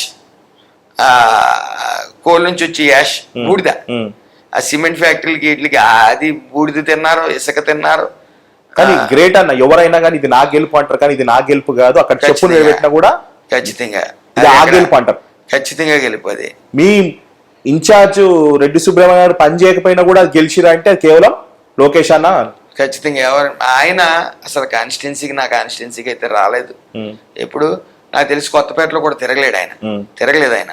తిరగకపోయేటప్పటికి ఎవరు పని చేసినా చేయకపోయినా ప్రజలు ఫిక్స్ అయిపోయి ఉన్నారు, ఈ ఎన్డీఏ కూటమిని నగ్గించి తీరవలసిందే. ఎందుకంటే వ్యక్తిగత విమర్శలు అవి జనం స్వీకరించలేదు. ఫర్ ఎగ్జాంపుల్ రోజా, నాని, గుట్కా నాని, ఈ పేరు నాని, వీళ్ళందరూ కూడా తిడుతుంటే ఫస్ట్ లో మేము వైసీపీలో ఉన్నాం, అప్పుడు ఎంజాయ్ చేసాం 1 నెల 2 నెలలు. తర్వాత మాకి చిరాకు వచ్చింది భాష చూసి. ఎందుకని అంత అలాగా వ్యక్తిగతంగా విమర్శిస్తున్నారు, ఈ పని పాట లేదా, ఈ పాలన మీద వీళ్ళకి ఏం దృష్టి లేదు, ఈ బూతులు తిట్టడం మీద అని ఒక వ్యతిరేకత ఫస్ట్ నుంచి స్టార్ట్ అయిపోయింది జనాల్లో.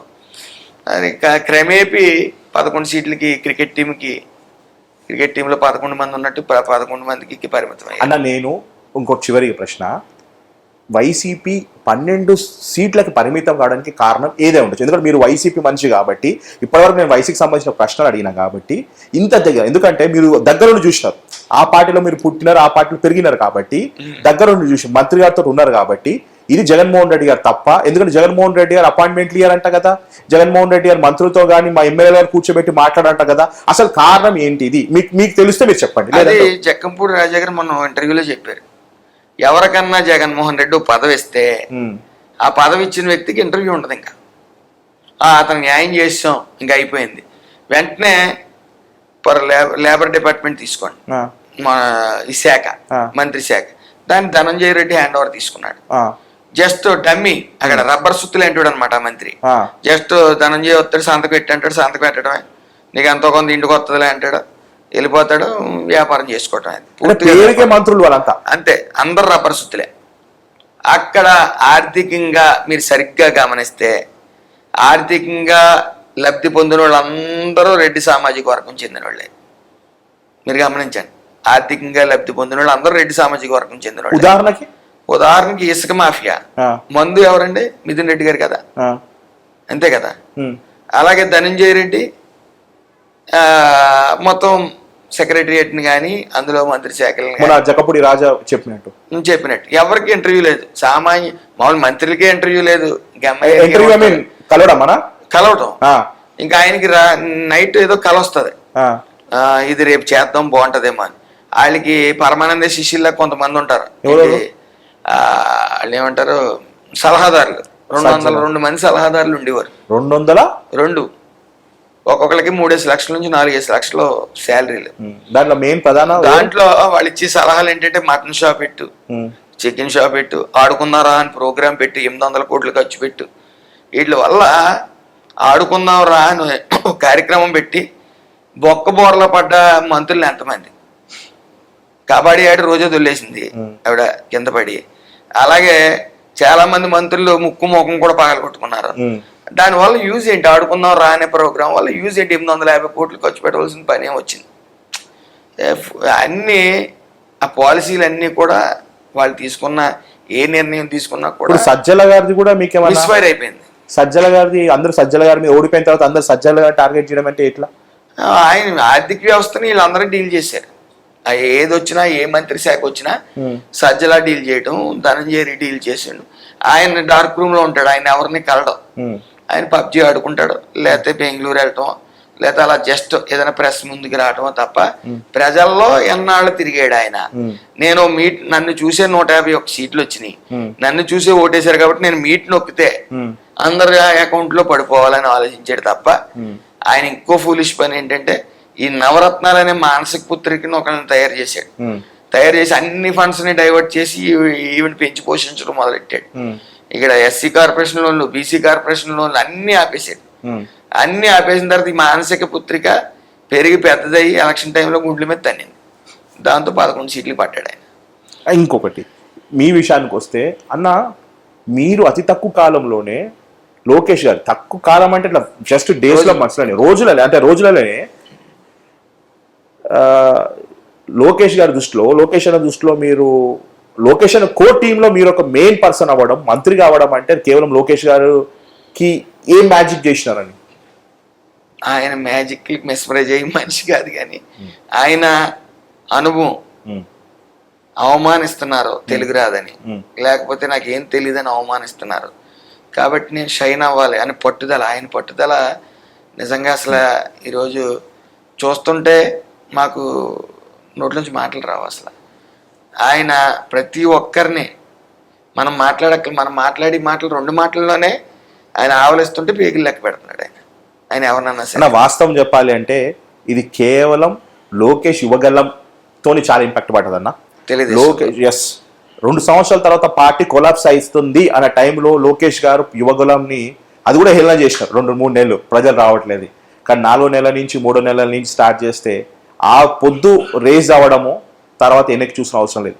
కంప్లీట్గా ఈ మినిస్ట్రీస్లో కొత్త వాళ్ళకి మీలాంటి ఫస్ట్ టైం ఎమ్మెల్యేస్కి దాదాపు చాలా మంది, ఒక 5 నుంచి 10 మంది మంత్రులు ఇవ్వడం, 7 మంది కొత్త first time MLA, first time మంత్రులకు ఇవ్వడంలో లోకేష్ గారి ఆలోచన ఏంటిది? ఓ మార్పు అనేది తీసుకురావాలి, సీనియర్స్ అనుభవంతో పాటు యువకులు ఉండాలనేది ఆయన ఉద్దేశం. ఇది ఒక లోకేష్ టీం అనుకోవచ్చానా? ఖచ్చితంగా లోకేష్ కోర్ టీమ్ లో మీరు ఒక మెంబర్ అనుకోవచ్చా? ఖచ్చితంగా. రానున్న రోజులు ఏం చేయాలనుకుంటున్నారన్న ఈ లోకేష్ కోర్ టీం అంతా? రానున్న రోజుల్లో ఏం చేస్తాం అనేది పక్కన పెడితే, ఆయన నమ్మి ఒక సాధారణ వ్యక్తిని మంత్రిని చేశాడు. బతుకున్నంత కాలం ఈ తెలుగుదేశం కండువా తీసి పక్కనెట్టి పరిస్థితి చచ్చేంత వరకు ఆ కండువా అలాగే.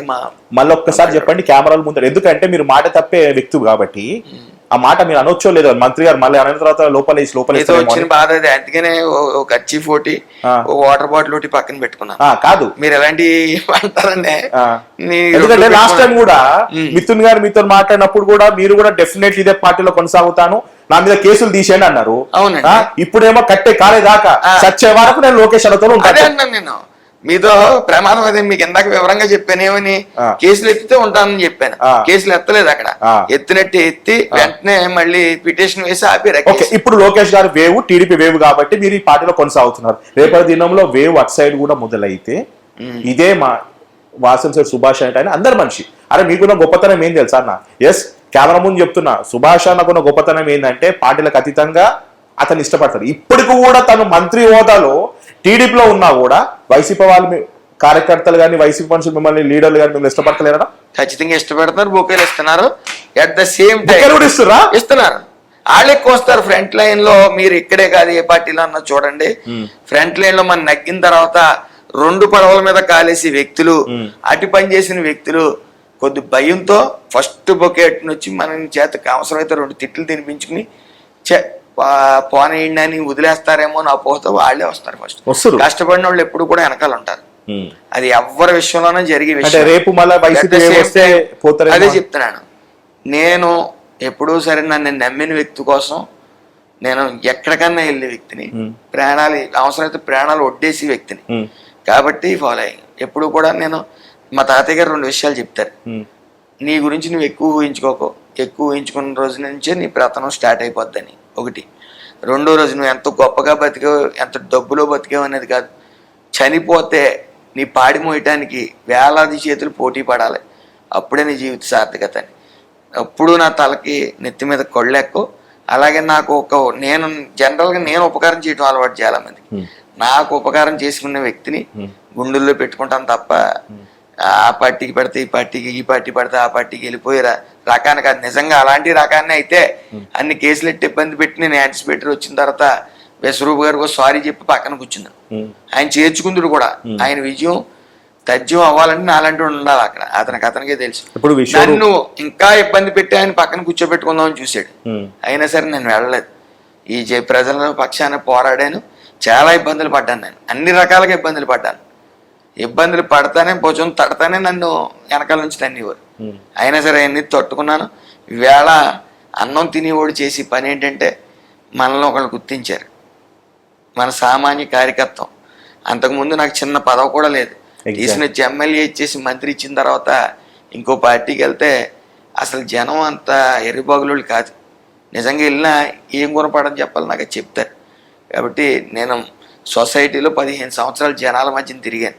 ప్రజలను ఆడేంటో తెలుసు, నేను ఎలా బతకాలో, ఎవరికి విధేయుడిగా ఉండాలో, ఎవరికి బ్లడ్ పెట్టాలో నాకు తెలుసు. కాబట్టి నేను బతుకున్న చివరి నిమిషం వరకు తెలుగుదేశం ప్రభుత్వంలోనే ఉంటాను, కొనసాగుతాను కూడా. అన్న, మీ మాజీ మంత్రి గారు మీకు ఫోన్ చేయడం జరిగిందన్నా మీరు మంత్రి అవ్వడం వల్ల? చేయలేదా? వాళ్ళ ఇంటి మనిషి మంత్రి అవుతుంటే ఆయన మంత్రి కాకపోవచ్చు, తను ఎమ్మెల్యే కాకపోవచ్చు, మీరు ఎమ్మెల్యే అయినారు, మంత్రి అయినారు కదన్నా. అట్లీస్ట్ చాలా బాధపడ్డాడు ఆయన. 3-4 రోజులు లేగలేదంట మంచి మీరు మంత్రి ఎమ్మెల్యే అవడం వల్ల, అదే మన ఇంటి మనిషి అవడం వల్ల ఇచ్చిన తర్వాత ఇంకా బాధపడ్డాడు ఆయన. బాధపడి పాపం భోజనాలు అవి చేయలేదు 2-3 రోజులు. ఇంకా మొబైల్ ఆఫ్ చేసేసుకుని గదికి పరిమితం అయిపోయారని ఆయన సమాచారం. నేను చాలా బాధపడ్డాను. ఎనీవే, నాలో ఉన్న నాయకత్వ లక్షణాలు, నాలో ఉన్న లీడర్షిప్ క్వాలిటీస్ని, అలాగే నాలో ఉన్న మొండితనాన్ని బయటికి లాక్కొచ్చి నన్ను నాయకుడిగా చేసింది చెడి చేసి విశ్వరూప్ గారు, త్రిమూర్తులు, వేణు, ఆ ముగ్గురు కూడా నా మీద ఎంత కాన్సన్ట్రేట్ చేసి నన్ను ఎంత తొక్కుదాం అనుకున్నారో అంత లేచి కూర్చున్నారు. మీరు అంత లేచి కూర్చోవడం వాళ్ళకి నిద్రలు పట్టిన పరిస్థితి ముగ్గురికి కూడా. ఎట్లా అనిపించింది అన్న వాసంశెట్టి సుభాష్ అనే నేను అని మంత్రిగా మీరు ప్రమాణ స్వీకారం చేసేటప్పుడు? ఎక్కడో దూరం నుంచి మీరు మీ మంత్రి గారు, మీ ఎమ్మెల్యే గారు ప్రమాణ స్వీకారం చేసేటప్పుడు చూసిన వ్యక్తి. అసలు ఫస్ట్ ఆఫ్ ఆల్ నా టీవీలో మంత్రి వస్తుందని నేను ఊహించలేదు. ఎమ్మెల్యే చాలు ఈ జీవితానికి, నన్ను గుర్తుపెట్టుకున్నారు, నాకు సీట్ ఇచ్చారు. ఇటు పవన్ కళ్యాణ్ గారు, లోకేష్ గారు, చంద్రబాబు నాయుడు గారు, ముగ్గురు వల్ల వచ్చింది. నాకు చాలు ఈ జీవితానికి అనుకుని జస్ట్ పడుకుందాం అనుకున్న టైంలో నా పేరు చూసి ఒకసారిగా కరెంట్ షాక్. నాకు ఈ మైండ్కి, నా హార్ట్కి, 80కి సంబంధం లేదు. ఇంకా ఏం జరుగుతుందో నా చుట్టూ తెలియలేదు. ఏంటిది, ఇది నిజమా కాదా? ఈ ప్రెస్లో ఏమైనా మామూలుగా అన్న మీ మంత్రుల పదవి రావడానికి కారణం ఎవరన్నా? ఖచ్చితంగా లోకేష్ గారు. At the same time Pavan Kalyan గారు కూడా యూత్ ని. మీరు ఇద్దరు ఎట్లా బ్యాలెన్స్ చేసిరన్న? అంటే ఉంటది కదన్న రాజకీయంగా, అంటే వాళ్ళు పవన్ కళ్యాణ్ గారు, ఇటు నారా లోకేష్ గారు, ఇద్దరు బాగా ఎందుకు ఇష్టపడ్డారు? బ్యాలెన్స్ చేసుకుంటేనే ఎన్డీఏ కూటమి ఇంతవరకు వచ్చింది. వాళ్ళిద్దరు మిమ్మల్ని ఎందుకు ఇష్టపడ్డారు? నన్నే కాదు, ఈ ఇంచుమించు 175 మంది ఎమ్మెల్యేలని ఇష్టపడ్డారు. ఇష్టపడటం వల్ల 164 వచ్చినాయి. అసలు మనం ఎవరన్నా 151 నుంచి మధ్యన 5 చెరిగిపోయి 11 మిగులుతుందని అనుకున్నావా? క్రికెట్ టీం మిగులుతుందని. ఆయన ఏంటంటే ఉన్మాది. జగన్ అనేది ఒక ఉన్మాది. ఆయనకు పాలన రాదు. పిచ్చి తొగ్గల పులికేసి సినిమా చూసుంటారు కదా, సేమ్ టైం ఈ అన్ని వ్యవస్థలను కొట్టేశారు. Okay, yes, let's closing this interview. And part 2, మీ 6 నెలల తర్వాత మీ మంత్రి హోదాలో మీరు చేసిన ఈ సంక్షేమం అయితే ఏంది, మీ మైనస్ ప్లస్లు అప్పుడు చేస్తారు. బిఫోర్ దట్, ఒక సామాన్య వ్యక్తి ఎమ్మెల్యే అయితే ఎలా ఉంటుంది, ఒక సామాన్య వ్యక్తి మంత్రి అయితే ఎలా ఉంటుంది, నా ముందు కూర్చున్న సుభాషాన్ని చూస్తే అర్థమైపోతుంది. ఎక్కడ నెగ్గాలో కాదు, ఎక్కడ తగ్గాలో నేర్చుకున్న వ్యక్తి మీరన్న. వాస్తవం చెప్పాలంటే ఈజ్ అ బెస్ట్ ఇన్స్పిరేషన్. మనము చాలా అంటే ఇది ఒక ఇన్స్పిరేషన్ స్టోరీ అండి. ఇది నేను జస్ట్ బిగినింగ్ అయ్యింది, ఇంకా పార్ట్ 2 ఇంకా ముందుంది. ఇది జస్ట్ ఇంట్రడక్షన్ మాత్రం. ఎందుకంటే వాసంశెట్టి సుభాష్ గారి గురించి ఎక్కువ మీరు చూసింది లేదు యూట్యూబ్లో, కానీ చదివింది సంభాషణ లేదు. కాబట్టి ఇది జస్ట్ తన ఇంట్రడక్షన్ మాత్రమే. రానులో పార్ట్ 2 ముందు ఉండబోతుంది. ఒక సామాన్య వ్యక్తికి అవకాశం ఇచ్చి ఎమ్మెల్యేని చేసి, ఎమ్మెల్యేతో పాటు మంత్రిని చేసిన టీడీపీ మాత్రమే సచ్చినా ఈ పార్టీ వదలను అంటున్నాడు. కండువా మాత్రం మారేది లేదంటున్నాడు. అండ్ నేను మళ్ళీ చెప్తున్నాను, సుభాష్ అన్న born with an golden spoon, but ఎప్పుడు అలా ఫీల్ కాలేదు. చాలామందికి తెలియని విషయం ఏంటంటే ఆయన ఎంత సింపుల్గా ఉంటాడంటే, నేను బాస్ వేసినాను అన్న నార్మల్ షర్ట్ వేసిండు, అంతే ఎగ్జాంపుల్, ఇంకేం లేదు.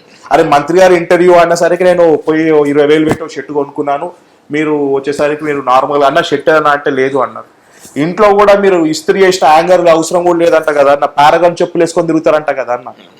అవునండి, చిన్నప్పటి నుంచి అదే అలవాటు. ఎక్కువ అది చెప్పాను కదా తాతయ్య గారు, నీ గురించి నువ్వు ఎక్కువ ఊహించుకున్నావు అంటే ఎక్కడ పోవాలి అక్కడ పోతావు అని చెప్పాను. కాబట్టి మన గురించి ఎప్పుడు తక్కువ ఊహించుకోవడం అలవాటు, అలాగే ప్రజల మధ్యన ఉండటం అలవాటు. అన్న ఈ ఒక్కట ఎండింగ్ పంచ్ డైలాగ్ నేను ఇవ్వచ్చు అన్న ఇదంతా స్టోరీ అయిన తర్వాత. ఒక పిల్లిని ఇబ్బంది పెడితే పులి అవుతుంది అనడానికి కారణం మీరే రీజన్ చెప్పొచ్చా? మీరు పిల్లియా పులియా? సామాన్య వ్యక్తిని అంటే అందరిలోని అదే చెప్పాను కదా, చనిపోయిన తర్వాత వేలపు చేతులు పోటీ పడాలని, అది ఇన్స్పిరేషన్గా తీసుకునే నేను చిన్నప్పటి నుంచి మూవ్ అయ్యాను తప్ప. నాకు ఇప్పుడు వచ్చిందన్న ఎస్ ఫినిషింగ్ పని నేను ఇస్తాను. ఒక సామాన్య వ్యక్తిని, ఒక సామాన్య కార్యకర్తని, వైసీపీ సామాన్య కార్యకర్తని ఇబ్బంది పెడితే తను టీడీపీ పార్టీలో మంత్రి అయి కూర్చున్నాడు, అది కార్మిక శాఖ మంత్రిగా. Yes let's closing this interview అన్న. And once again thank you so much అన్న. మిమ్మల్ని 2 years బ్యాక్ మిమ్మల్ని ఇంటర్వ్యూ కోసం అడిగినా జరిగిందన్న, తర్వాత మిమ్మల్ని కలిసలేదు. కానీ ఈ ఇంటర్వ్యూకి కారణమైన గ్యారల శ్రీనివాస్ గారికి చాలా ధన్యవాదాలు. బేసిక్లీ గ్యారల శ్రీనివాస్ గౌడ్ అనే వ్యక్తి is not belongs to any Andhra, is from పక్కా తెలంగాణ. ఎక్కడో మూలకున్న ఆ తెలంగాణ వ్యక్తిలో కూడా మీకు ఫాలోయింగ్ క్రియేషన్ ఉందన్న. తెలంగాణలో కూడా అతను మంచి వ్యక్తి. ఆ మంచి వ్యక్తి ఇంకో మంచి వ్యక్తిని ప్రమోట్ చేయాలి. మీలో ఉన్న నేను ఆయన ఇంటర్వ్యూ అడిగితే తను మీ ఇంటర్వ్యూ చేయమని చెప్పినాడన్నా. అదే ఆయన మంచితనం ఎదరులో చూస్తారు అన్న. నీ మంచితనం నాకు నచ్చింది. జస్ట్ ఆయన డేస్నే పరిచయం నాకు. డేస్ లోనే నన్ను వచ్చి కూర్చోబెట్టినాడు అన్న. లేదు నీతో మాట్లాడాలి, ఇంటర్వ్యూ చేయాలి నా ఫ్రెండ్ కొలం అంటే ఆలోచించాను అన్న. ఇంత కాంట్రవర్సీ కేర్ ఆఫ్ అడ్రస్ చూసిరన్నా మీరు కృష్ణారెడ్డి ఇంటర్వ్యూ చూసాను. ఏమనుకున్నారా నా ఇంటర్వ్యూ చూసి? ఇంటర్వ్యూ చూసి ఏమనుకుంటాం, ఈయన పొడుస్తున్నాడు, ఆయన గురించి ఆయన ఎక్కువ ఊహించుకుంటున్నాడు, ఆయన ఒక రకంగా వెటకారంగా వేసి క్వశ్చన్లు కూడా ఆయన గురించి ప్రమోట్ చేస్తున్నాడేమో అని ఫీల్ అయ్యాడు. ఇంకేం చెప్తాం. సరే ఏదేమన్నప్పటికీ మీరు వస్తున్నారనేటప్పటికి టవలో వాటర్ బాటిల్ కూడా పక్కన పెట్టుకున్నాను. ఎస్ మళ్ళీ చెప్తున్నాను, వైఎస్ఆర్సీపీ కార్యకర్తని ఇబ్బంది పెడితే టీడీపీ పార్టీ మంత్రిగా కూర్చోబెట్టింది, దట్టు కార్మిక శాఖ మంత్రి. వాసంశెట్టి సుభాష్ రానున్న రోజుల్లో యంగ్స్టర్స్ కి ఒక ఎగ్జాంపుల్ ఉండబోతారు ఖచ్చితంగా. ఎంత ఎదిగినానే కాదు, ఎంత ఒదిగిన ఇంపార్టెంట్ అనే వ్యక్తి తను. అండ్ సామాన్యంగా అందుబాటులో ఉంటూ తల పొగరు పైకి ఎక్కలేదు, ఇంకా ప్రజల్లో ఉంటూ నిత్యం ప్రజల కోసమే మీరు కష్టపడుతున్నారన్న. దానికోసమే నేను లోకేష్ అన్న కాదని మిమ్మల్ని ఇంటర్వ్యూ చేసినాను, మీ తర్వాత లోకేష్ అన్న కలవబోతున్నారన్న. అండ్ లోకేష్ అన్నకి ఇంటర్వ్యూ గిఫ్ట్ ఇవ్వబోతున్నానన్న. అండ్ ఫైనల్ గా I'm so proud, I'm so happy. మిమ్మల్ని ఇంటర్వ్యూ చేయడంలో నాకు హ్యాపీ అనిపించింది అన్న. ఎవరైనా కష్టం ఉంది, ఇబ్బంది అంటే నాకు ఫోన్ కొడతాను, మీరు రెస్పాండ్ అవ్వండి అన్న. ఈ సందర్భంలో నా జీవితంలో నేను ఎవరికి చేయలేదు ఒక చిన్న గెస్చర్. అరే లవ్ యూ సో మచ్. తను మాట్లాడుతూ కంట్లో నీళ్లు కూడా కంట్రోల్ చేసుకున్నాడు. కంట్లో ఉన్న నీళ్లు కూడా కంట్రోల్ చేసుకున్నాడు. మనం మంత్రి అనుకుంటాం, ఇప్పటికి తను సామాన్య వ్యక్తియే. ఇప్పటికీ అమలాపురం చెందిన వ్యక్తిరేనా? రామచంద్రపురం చెందిన వ్యక్తి. గాడ్ బ్లెస్ యూ అన్న and all the very best. And final గా వ్యూవర్స్ కి ఏం చెప్తారు? కుల్లంపుల వ్యూవర్స్ కి మనం రాక్షస రాజ్యం నుంచి బయటపడ్డాం, రామరాజ్యంలోకి అడుగు పెట్టాం. ఖచ్చితంగా చంద్రబాబు నాయుడు గారు, పవన్ కళ్యాణ్ గారు, లోకేష్ గారి ఆధ్వర్యంలో మనం స్వర్ణ ఆంధ్రప్రదేశ్ని చూడబోతా ఉన్నాం.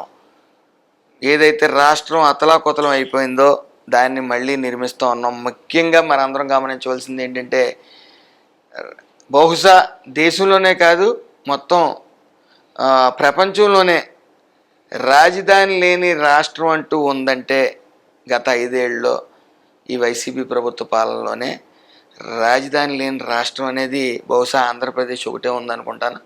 అలాంటి నియంత పాలనని మనం చూసాం. భవిష్యత్తులో కూడా ఎప్పుడు వైసీపీ పార్టీ అనేది ఉండదు అనేది జనం తీర్పిచ్చారు. మరి ఇప్పుడు కూడా ఇంకా అవగాహన లేకుండా లేనిపోని విమర్శలు చేస్తూ ఉన్నారు. ప్రజలు మాత్రం అందరూ ఎప్పుడు చూడలేదు. నాకు తెలిసి ఓ 20 years నుంచి ఓ ఎలక్షన్ గెలిచిన తర్వాత ఆడవాళ్ళు బయటకు వచ్చి సంబరం చేసుకోవటం అనేది ఎప్పుడు చూడలేదు. ఇది కాంట్రవర్సీ కావచ్చు. పవన్ కళ్యాణ్ గారి కూటమి జనసేన టీడీపీ కలయిక 2028 వరకు కొనసాగుతుందన్నా? ఖచ్చితంగా 28 కాదు, 33 కాదు, ఎప్పుడు డిస్టర్బెన్స్ ఉండదు. ఎందుకంటే ఒకవేళ అయితే బాబు గారు రిటైర్మెంట్ అయితే ముఖ్యమంత్రి లోకేష్ గారు అవుతారా, పవన్ కళ్యాణ్ అవుతారా? ఆయన అది కూడా చంద్రబాబు నాయుడు గారు గైడ్ లైన్స్ లోనే అందరూ ఒక చోట అంటే చంద్రబాబు నాయుడు గారు ఏం చెప్తే పవన్ కళ్యాణ్ అది వినాలంటారా? అలా అని కాదు, ముగ్గురు సమిష్టి నిర్ణయాల వల్ల 164 కదండి. సమిష్టి నిర్ణయం లోకేష్ గారు రాష్ట్రానికి ఏం ఎవరు కోటేస్తారు మరి? లోకేష్ గారికి ఇస్తారా, పవన్ కళ్యాణ్ గారికి ఇస్తారా? ఎన్డీఏ కూటమికి వేస్తాం. ఎన్డీఏ కూటమికి వేస్తాం. ఎప్పుడు కలిసి ఉండాలని చూస్తాం, కలిసి ఉండేలా చేస్తా. మీరు పక్క లీడర్ అయిపోయారు, పొలిటీషియన్ అయిపోయినారు. ఒక లీడర్ పొలిటీషియన్ అయితే ఇట్లా బ్యాలెన్స్ గా మాట్లాడుతున్నారు. అంతే, బ్యాలెన్స్డ్ గా వెళ్ళారు కాబట్టి 164 సీట్లు. బ్యాలెన్స్డ్ గా మళ్ళీ వెళ్తారు.